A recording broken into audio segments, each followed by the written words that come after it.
posture où le corps dort. Vous pouvez, si vous avez les yeux ouverts, regarder dans le ciel cette couleur. Soyez conscient de ce que vous voyez. Vous prenez le genou avec le bras droit. Soulevez la tête, soulevez la jambe gauche et le bras gauche. Prenez le genou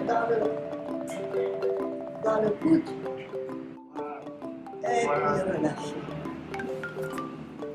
Posez la tête, posez la jambe, roulez la tête vers la gauche,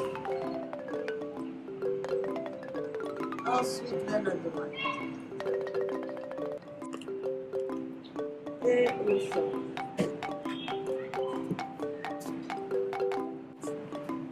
Écartez l'arrière du hanche, les bras proches du corps, tout à côté du corps. En inspire, soulevez les fesses, les hanches vers le haut. Et à l'expire, baissez très lent.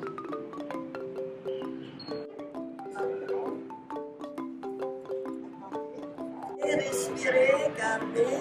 J'ai confiance en moi. Je peux surmonter tous les obstacles. Et cette posture est très bénéfique aussi psychologiquement pour donner courage à une personne et confiance.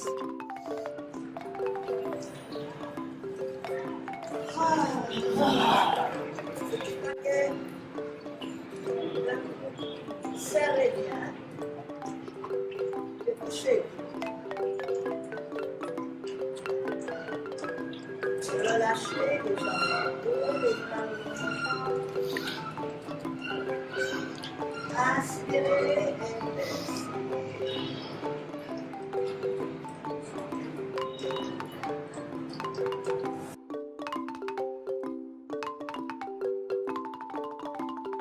Le Hatha Yoga, ce qu'on fait, est un préliminaire à la méditation. Tout droit, redressez le dos, inspirez profondément, tirez le dos en longueur. Gardez, contractez le ventre. Je suis stable, immuable, comme une montagne. Doucement. Cette posture, vous pouvez la mémoriser facilement. Inspirez, expire, baissez les genoux. Seulement les genoux, comme si vous vous asseyez sur un petit tabouret au bas. Cette posture, cette statuette, vous pouvez la trouver au marché.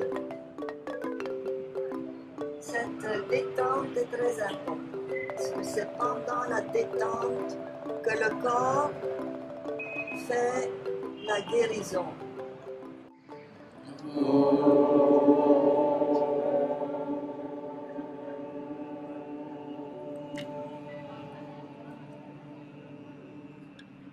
Je remercie beaucoup l'AM Yoga, M. Cissé, Mme Sabine Koné, de nous avoir donné l'opportunité de nous exprimer ici aujourd'hui. On m'a demandé de présenter quelque chose sur les bienfaits de la méditation, mais je me suis dit ce serait bien de comprendre et de connaître d'abord c'est quoi méditation. Dans le dictionnaire, on dit méditation, c'est réfléchir, c'est contempler, c'est planifier, approfondir nos pensées. Le mot méditation tire sa source du latin meditare, penser à, ou considérer. Donc, c'est essentiellement un monde de pensée. C'est vraiment ce monde intérieur à quoi on s'intéresse. Nous sommes aujourd'hui dans un monde de plus en plus rapide. Nous sommes dans un monde où il y a beaucoup plus de conflits. Nous sommes dans un monde où il y a beaucoup plus de trivial. I don't know how to say in French. Et nous faisons face à toutes ces adversités. Et nous avons besoin de retrouver quelque chose. Nous avons besoin de retrouver notre force intérieure. Prendre soin de soi, me soigner, me guérir à l'intérieur, Je comprends pourquoi on dit méditation, aller en profondeur de soi. Nous sommes ce que nous pensons et tout ce que nous pensons finit par se réaliser. Chaque pensée est connectée aux sentiments et ces sentiments deviennent nos réalités. Nous sommes dans un monde de plus en plus rapide, nous sommes dans un monde de plus en plus chaotique. Plus nous réagissons à ce qui se passe à l'extérieur, plus nous devenons aussi comme l'extérieur. Si je m'identifie à cela, je deviens de plus en plus dans cette turbulence, je reste dedans et je me compare à cela. Je me vois comme ces expériences que j'ai eues, des expériences d'échec, des expériences de peur, des expériences de jalousie, des expériences de colère. Mais ces expériences, je les ai eues, mais je ne suis pas ces expériences. Ce qui se trouve en moi, ce sont des qualités, ce sont des vertus, c'est cette énergie positive, cette énergie bienfaisante qui se trouve en moi. Donc, prendre soin de soi, guérir, c'est faire un retour en arrière, c'est faire un retour à la source. Méditer, c'est d'abord prendre contact avec qui je suis. C'est me réconcilier. Beaucoup parlent de se recentrer, de revenir à ce point initial. Pourquoi? Parce qu'on s'est égaré. On est allé trop loin. On ne connaît plus le chemin de retour. Méditer, c'est ce retour, se recentrer, revenir goûter à la paix que je suis à l'intérieur. Donc, en premier temps, même si on ne sait pas méditer, on sait qu'une partie de nous est calme, est beau, est pure. Par la méditation, nous pouvons faire ce retour, nous pouvons goûter à la paix, nous pouvons, comme nous, on le dit dans Brahma Kumaris, être nous-mêmes, être soi. Et nous pouvons en ce moment donner et partager avec le monde. Mais ce ne serait pas tout aussi facile. Parce qu'avec toutes ces expériences que nous avons eues, nous avons souvent des pensées nuisibles, des pensées négatives, des pensées qui me disent « Samba, tu n'es pas à la hauteur, tu n'es pas suffisamment bon. Samba, cette paix n'est pas faite pour toi. » Mais ce dialogue intérieur, cette conversation que je vais avoir avec moi-même va m'apaiser. Et si on est suffisamment discipliné, la méditation nous permet en fait de faire un stock de paix, de faire un stock intérieur. Et c'est ce stock intérieur qui nous permet de faire face aux situations extérieures de la vie quotidienne. Méditez autant que vous pouvez, autant que vous avez la possibilité, autant que vous avez cette force de retourner à l'intérieur, de retourner en arrière et de goûter à cette paix qui est là. Donc c'est se guérir, c'est comprendre que moi je ne suis pas mes blessures, c'est comprendre que je ne suis pas ces négativités. Et se parler à l'intérieur, se parler avec soi-même et faire ressortir le potentiel que l'on a en soi. Et cela va se faire ressentir dans mes activités de tous les jours, mais aussi dans les relations. Parce que nous sommes obligés d'entrer en relation, nous sommes des êtres humains, nous sommes humains. Nos relations s'améliorent, nos relations deviennent plus saines, nos relations deviennent viables. Et tout ceci grâce à la méditation. Mon énergie est centrée, mon esprit voit clair, mon esprit peut concevoir exactement ce que je veux faire de la vie. Et cet esprit-là, en fait, est capable d'être présent. À un moment donné, on dirait, je suis conscient. Conscient de ce que je suis, conscient de ce que je fais, conscient de ce que je dis. Donc, plus il y a cet accord, plus il y a cette harmonie, je deviens beaucoup plus à l'aise avec moi-même. Mes qualités m'appartiennent. Quand je goûte à ces valeurs, je ne vais pas vouloir utiliser autre chose. Je vais être moi. Donc, dans mes actions, dans mes interactions, je reste positif. Ce n'est pas parce qu'on me renvoie tout ce qui est négatif. J'ai le choix d'être qui je suis. Donc, j'ai le choix de rester positif. Je développe en fait la confiance en soi, l'estime de soi. On perd l'estime quand on essaie de réagir vis-à-vis de ce que les autres nous disent. Donc, on adopte le comportement qu'ils veulent qu'on adopte. Mais centré, je sais exactement qui je suis. L'énergie, notre énergie de tous les jours est partout. On le met dans tellement de choses qu'on n'a pas besoin, Et on se convainc que c'est ce qu'il faut, la vie est ainsi, c'est ce qu'il faut faire. Mais en réalité, non. Ça puise notre énergie et ça nous rend encore beaucoup plus faibles. Se recentrer me permet de me régénérer, me permet de me recharger et d'avoir un esprit sain dans un corps sain. Et c'est là qu'on pourra appeler qu'il y a l'harmonie. Donc j'amène l'unité, j'amène l'harmonie, j'amène la cohésion, j'amène l'objectivité dans ma vie. Merci.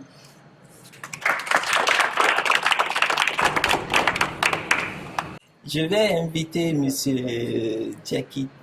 Jawara Isaac et je vais inviter Djinabo Koulibaly afin qu'ils vous partagent leur expérience.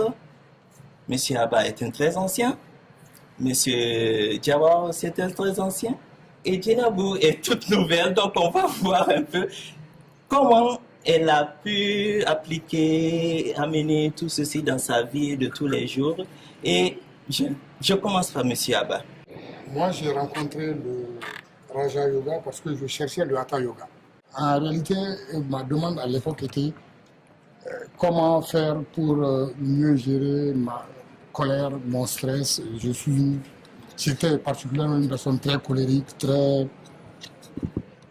soupolé, je savais que mon relationnel était très bas et lié à ma réactivité vis-à-vis des situations qui me contrariaient. Donc, je pensais qu'en trouvant le yoga, j'allais trouver la méthode la meilleure pour m'améliorer. Donc, je suis tombé sur le Raja Yoga et je ne suis pas malheureux. Je suis très content d'avoir rencontré ça. Je me demande quel aurait été le déroulé de ma vie sans la rencontre avec le centre Brahma Kumaris. Les bienfaits s'estiment assez vite en réalité.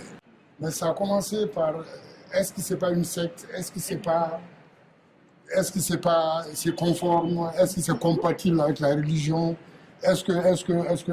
Mais j'étais bien heureux de savoir, quelques temps après, on a commencé à me dire c'est pas aujourd'hui que tu dois avoir le cours là-bas, parce qu'en réalité, je revenais du cours de méditation beaucoup plus apaisé. J'étais une meilleure personne, fréquentable. Ça ne durait pas longtemps, hein.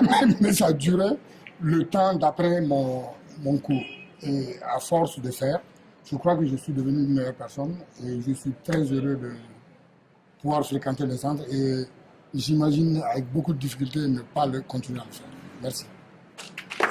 Je m'appelle Isaac Jawara, je suis membre du centre Brahma Kumaris de Bamako. Et comment est-ce que j'ai connu ce centre? C'est-à-dire que dans ma vie, j'ai été quelqu'un qui a été très affecté par le cours de la vie, affecté de façon négative, je vais dire. Mon souci, c'était de trouver des voies et moyens pour faire face à cette situation qui vraiment me dépassait. Et je fouillais, je lisais à travers Internet, j'avais même projeté un déplacement vers l'Europe où je voyais par Internet des centres, des ateliers qui s'occupaient en fait, de ça, et le développement personnel. Curieusement, un jour en passant, j'ai vu l'enseigne qui montre que ce centre a pour rôle d'aider les gens à faire face au stress et à un développement personnel. Nous sommes victimes des faits de la vie, nous sommes victimes de tout ce qui se passe dans cette vie. Et cette vie nous affecte chaque jour. Et avec cette méditation, nous avons appris à savoir comment faire face à tout ce qui passe dans notre vie, à tout ce qui représente la cause de notre état d'aujourd'hui. C'était comme un cadeau du ciel. Donc j'ai eu cette surprise agréable de connaître celui que vous nommez M. Samba aujourd'hui et qu'il faut féliciter beaucoup. J'invite tout un chacun d'aller au centre, d'aller visiter le centre, savoir ce que nous faisons là-bas. Je remercie tout le monde Vraiment, ce centre m'a fait beaucoup de bien. Qu'est-ce que vous faites pour encourager la concentration? D'accord. Il faut toujours, avant la méditation, se préparer pour méditer. Quand je vais vers ma méditation, je prépare mon esprit à aller vers la méditation. Je suis patient, je vais doucement, pas de tension, pas de force. C'est un rendez-vous avec moi. Donc, je fais en sorte de passer bien ce temps avec moi-même. Donc, respirez lentement, doucement et prenez confiance au fur et à mesure. Et comme on peut dire en anglais, essayez de vous détacher de tout ce qui est support visuel, matériel.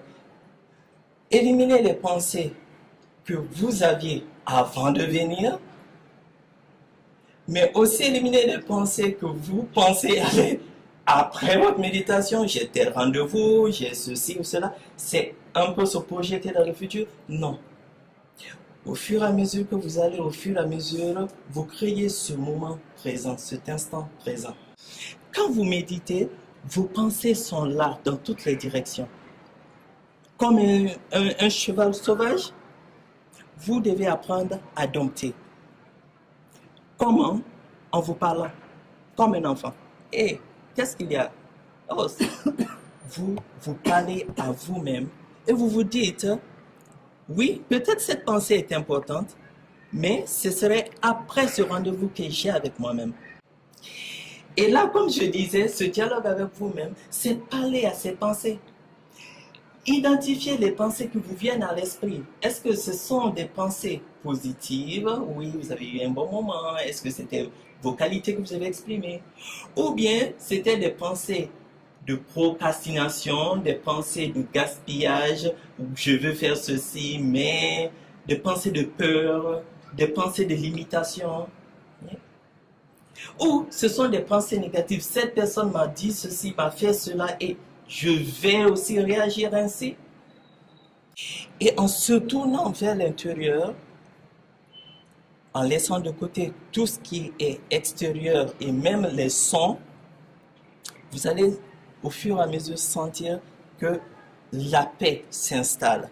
Et cette paix, à un moment donné, est en fait ce qu'on pourra appeler concentration.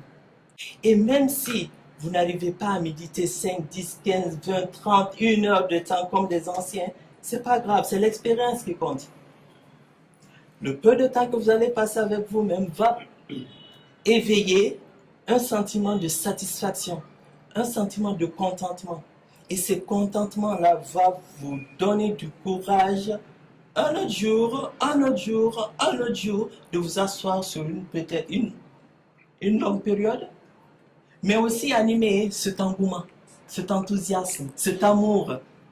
Je veux faire cette expérience, je veux méditer. Vous allez ressentir la beauté qui se trouve en vous. Et comme on le dit, on ne crée pas l'obscurité. L'obscurité n'existe que quand il n'y a pas de lumière. Donc, une fois que cette lumière a la chance de s'extérioriser, automatiquement, tout ce qui est négativité, tout ce qui est doute, tout ce qui est peur, tout ce qui est je ne peux pas, tout ce qui est limitation se tait. Et vous êtes en ce moment dans votre expérience de méditation. Vous pouvez méditer à tout moment. Vous pouvez méditer en tout temps. Okay? Mais essayez de canaliser, c'est-à-dire ayez un moment pour commencer et ayez aussi un moment pour terminer. Vous pouvez juste vous asseoir et profiter. Profiter du bonheur, profiter de la paix, profiter de l'amour, profiter. Et vous vous imaginez l'amour. Si j'avais ce vrai amour, comment cet amour se manifesterait?